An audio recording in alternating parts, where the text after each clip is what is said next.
Pemirsa, mantan anggota polisi di Polres Buleleng nekat menggelar tajen di areal rumahnya di tengah pandemi COVID-19 saat ini.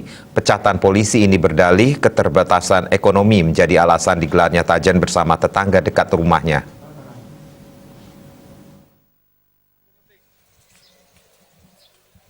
Inilah Ketut Metrie, 54 tahun asal desa Penarungan yang ditangkap aparat Polsek Kota Singaraja karena judi tajen yang digelar di rumahnya. Saat digerebek, polisi berhasil menemukan kegiatan judi tajen diikuti sebanyak 25 orang penjudi. Kapolsek Kota Singaraja, Kompol Made Santika menjelaskan, dari tangan tersangka polisi menyita barang bukti berupa 2 ekor ayam, sangkar ayam, tas tempat ayam, serta uang tunai sebesar Rp150.000.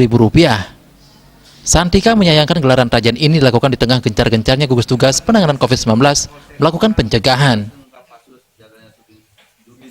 Dari informasi warga masyarakat sekitar wilayah Penarungan yang memberikan informasi kepada kita bahwa di wilayah tersebut kerap terjadi perjudian jenis sabung ayam yang sangat meresahkan pada masyarakat. Terlebih lagi di dalam situasi pandemik ataupun masa berkembangnya atau penanganan kasus virus COVID-19 yang tentu saja ini akan menimbulkan keramaian-keramaian daripada para pelaku, ya, para pemain diantaranya. Ini yang akan juga salah satu faktor yang meresahkan masyarakat. Sementara itu, tersangka Ketut Metrie mengaku terpaksa menggelar judi tajen karena tidak memiliki pekerjaan. Dia mengaku baru menggelar judi tajen selama 2 kali, yakni Kamis sekali menggelar judi tajen.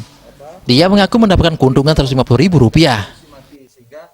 Kita hadirkan bulunya, ya. Baru 2 kali. Baru 2 kali? Iya. Itu kenapa Pak? Kan padahal pandemi saat ini Pak. Ya karena situasi kerja nggak bisa kan. Mau yang kerja saja sudah istirahat, apalagi saya baru ini tidak punya kerjaan. Itu biasanya keuntungan berapa sekali? Ini karena antar tetangga aja paling 150 per hari. Kadang-kadang 1 kali ngadain itu. Ada undangan ke botol lain enggak? Nggak ada. Cuma di wilayah itu aja ya? Iya.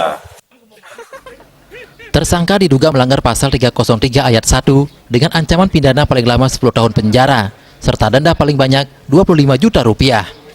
Komang Yuda, Bali TV.